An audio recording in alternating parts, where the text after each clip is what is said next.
sebesar Rp200.000. Seperti inilah kondisi Saminten, 80 tahun, warga desa Kramanan, Kecamatan Tambak Rejo, Kabupaten Bojonegoro. Wanita renta yang tidak punya buah hati ini tinggal di sebuah rumah tak layak huni, terbuat dari bambu yang telah rapuh. Sejak suaminya meninggal 34 tahun silam, Saminten harus hidup sebatang kara di rumah bambu yang setiap hujan lebat selalu mengalami kebocoran. Setiap harinya ia membanting tulang dengan bekerja sebagai pengrajin gentong dengan penghasilan per bulan hanya Rp200.000. Untuk mendapatkan tanah liat sebagai bahan baku, Saminten harus berjalan kaki menuju sungai dengan jarak kurang lebih 8 km dari rumahnya. Dengan penuh kesabaran, ia membuat kerajinan tersebut sebagai satu-satunya penghasil rupiah. Kondisi seperti ini terpaksa dilakukan Saminten dengan penuh kesabaran. Ia harus bekerja pagi hingga larut malam untuk membuat 5 gentong. Kerajinannya tersebut ia bandrol dengan harga Rp4.000 per gentong.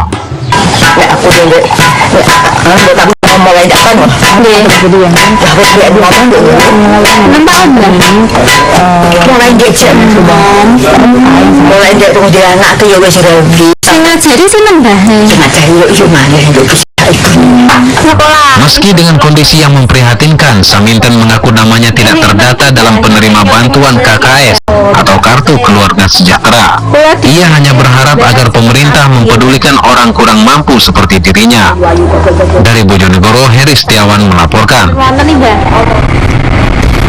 Ya, Pamela, luar biasa sekali ya tadi Nenek Saminten, walaupun usianya sudah cukup tua tapi masih punya semangat yang tinggi untuk melakukan kegiatan seperti tadi yang dia buat gentong gitu ya, Pamela ya. Tapi memang seharusnya mungkin di usia tua sudah bisa beristirahat atau santai, tapi masih semangatnya tinggi untuk memenuhi kebutuhannya, Pamela. Iya betul, namun kita juga patut mengapresiasi semangat dari Nenek Saminten ini, walaupun sudah di usia senja namun masih bisa melakukan kegiatan yang cukup bisa dikatakan cukup berat ya untuk seorang nenek berusia 80 tahun. Dan tentunya ini mudah-mudahan juga bisa menjadi inspirasi bagi kita semua generasi muda untuk selalu memiliki semangat yang tinggi, mengejar cita-cita, dan juga bisa memberikan yang terbaik bagi bangsa dan negara tentunya. Betul, Pamela. Baik saudara, kini akan kami sampaikan beberapa informasi dari media online pagi ini.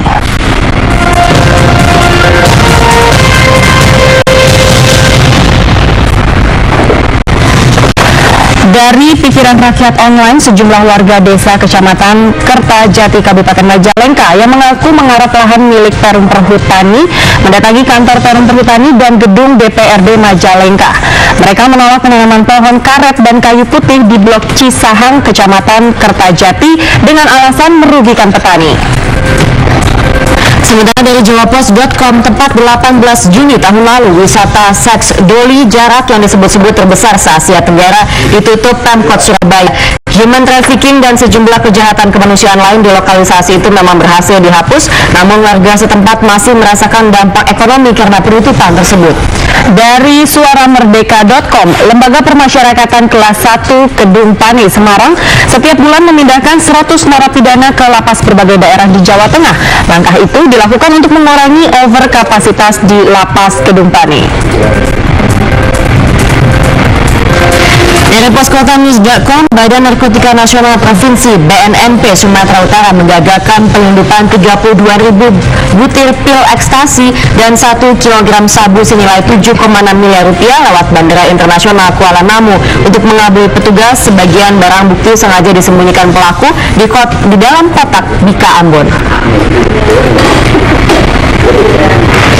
Saudara, berikut kami sampaikan informasi perakhiran cuaca yang kami peroleh dari Badan Meteorologi, Klimatologi, dan Geofisika.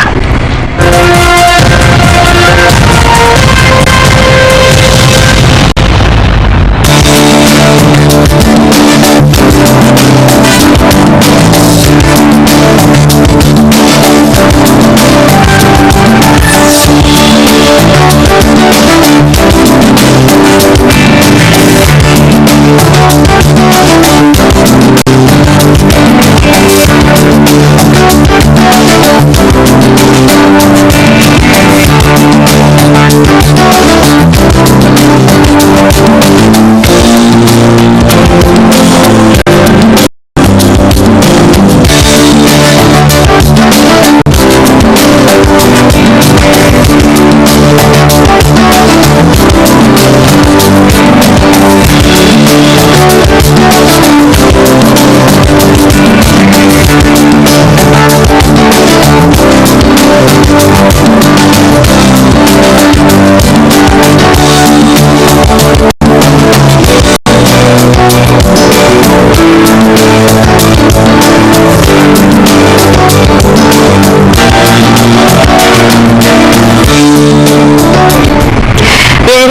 Dan sebenarnya tadi kita saksikan sejumlah besar wilayah di Indonesia diperkirakan akan hujan pada hari ini, dan tentunya bagi Anda yang ingin beraktivitas keluar rumah jangan lupa untuk menyediakan payung sebelum keluar rumah untuk mengantisipasi hujan ringan dan juga hujan sedang di beberapa wilayah di Indonesia, termasuk juga di Jakarta nanti. Betul, Pamela. Dan demikian tadi informasi di Indonesia Pagi kali ini, dan jangan lupa Anda dapat menyaksikan Semangat Pagi Indonesia sesaat lagi bersama Gumilang Adiputra dan Anastasia Pradita. Akhirnya saya Pamela Safdia Dan juga saya Nirma Ramadhani beserta kerabat kerja yang bertugas mengucapkan undur diri. Selamat pagi dan sampai jumpa.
sore tapi ini pagi-pagi ya. Tapi tetap ya menari ya. Kalau Maluku tuh tidak jauh-jauh untuk menari-nari gitu ya, bahagia gitu kan, semangat. Karena pagi ini juga kami semangat untuk menemani Anda dan mencoba Anda dalam program kesayangan kita Semangat Pagi Indonesia. Ada siapa Dita? Ada saya Anastasia Pradita dan juga rekan saya. Iya, saya Gumilang Adiputra, dan pagi hari ini juga kita akan menyampaikan kabar duka, turut berduka cita untuk wafatnya ayah Anda dari Aldi Hawari ya. Yang kemarin meninggal dunia oleh karena itu juga sekarang saya ditemani oleh Gumilang Adiputro, Iya. karena Aldi juga harus langsung kepada Sumatera Barat untuk pemakaman ayahnya. Ya, dan semoga keluarga yang ditinggalkan diberikan ketabahan dan almarhum diterima di sisi Tuhan Yang Maha Esa. Iya, baik. Dan kita akan beralih ke informasi karena kita akan menuju ke Ambon. Tadi kan sudah dinyanyikan lagunya. Iya. Kita akan ke Maluku. Memang saya belum pernah ke Maluku nih, Gumi. Tapi Banyak sekali cerita tentang Maluku yang buat yang saya Maluku ingin ini? sekali pergi ke Ambon, Maluku. Pertama saya tahu tentang Taman Nasional ada Pulau Serap di sana. Katanya itu sampai ada seorang wartawan dari Jepang yang harus di sana tuh selama 1 bulan untuk menangkap foto dari suatu burung langka yang hanya ada di Taman Nasional itu. Jadi terbayangkan ternyata flora dan fauna itu sangat langka dan bahkan menarik wisatawan dan juga fotografer asing nih. Nah, kalau tadi kita cerita tentang flora dan fauna yang ada di Maluku, ternyata Maluku juga, kamu tahu nggak kenapa banyak sekali pencurian ikan yang masih terjadi di Pulau Maluku? Oh iya, seperti di Benjina kan? Iya, itu karena memang potensi kelautan yang di Maluku baru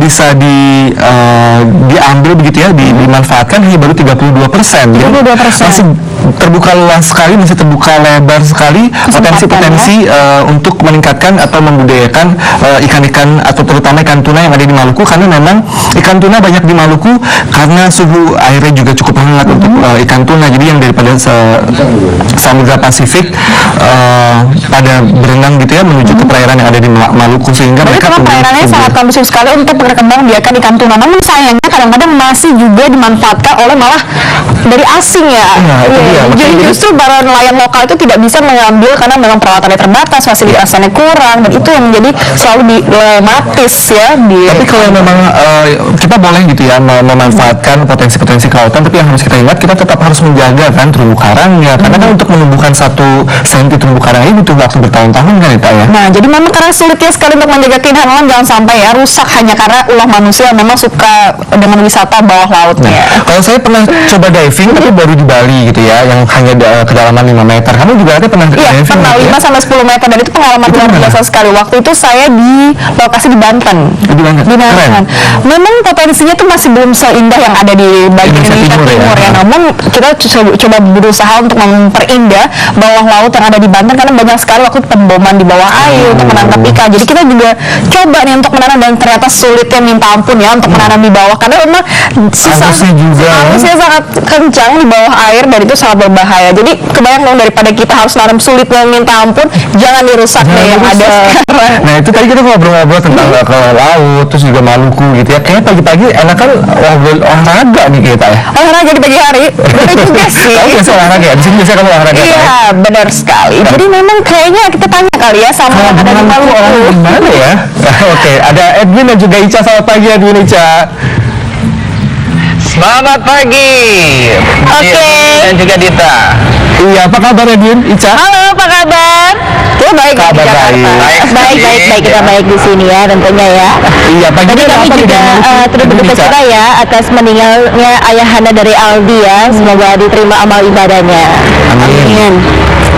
Iya, pagi ini ada apa dari Maluku, Ica, Edwin? Tadi saya ada, kita punya banyak sekali informasi yang akan kami siapkan untuk pemirsa di seluruh Nusantara. Salah satunya juga masih terkait dengan pantai, sebuah keindahan pantai yang ada di Kota Ambon dan merupakan salah satu destinasi bagi Anda yang ingin berkunjung ke Kota Ambon. Mungkin Bumi dan Dita bisa berkunjung ke sini. Iya, dan bukan itu saja ya itu nih ya pemirsa di seluruh Indonesia, Gumilang juga Dita, kami juga akan mengajak Anda untuk melihat kegigihan nih dari masyarakat Kota Ambon dalam menjaga kebersihan kotanya. Ya, dan orang-orang ini layak mendapat apresiasi ya dari semua orang, karena memang mereka punya kegigihan untuk tetap menjaga kebersihan Kota Ambon sehingga Kota Ambon menjadi yang paling indah saat ini. Benar sekali. Bumi dan Dita. Iya, tadi sudah bicara juga bahwa bagaimana kegiatan olahraga pagi di Maluku ya. Kalau di sini juga kita suka ada Car Free Day di setiap hari Minggu ya, Tak ya, di Jakarta ya. Kita di setiap hari Minggu, setiap minggunya tuh pasti ada Car Free Day. Ini memang udah tersebar di berbagai wilayah yang ada di Indonesia, termasuk di Maluku. Tapi saya penasaran kira-kira gimana sih dari lokasinya, kira-kira di mana banyak Maluku? Karena kan kita tahu kalau Maluku itu sangat hijau. Jadi kebayangkan lebih asik sekali nih kalau misalnya Car Free Day di daerah yang memang masih hijau. Suasananya juga masih alamnya begitu asri gitu ya. Kalau di Jakarta kan Car Free Day hiasannya adalah gedung-gedung pencakar langit. Kalau di Maluku kayak apa ya? Nah,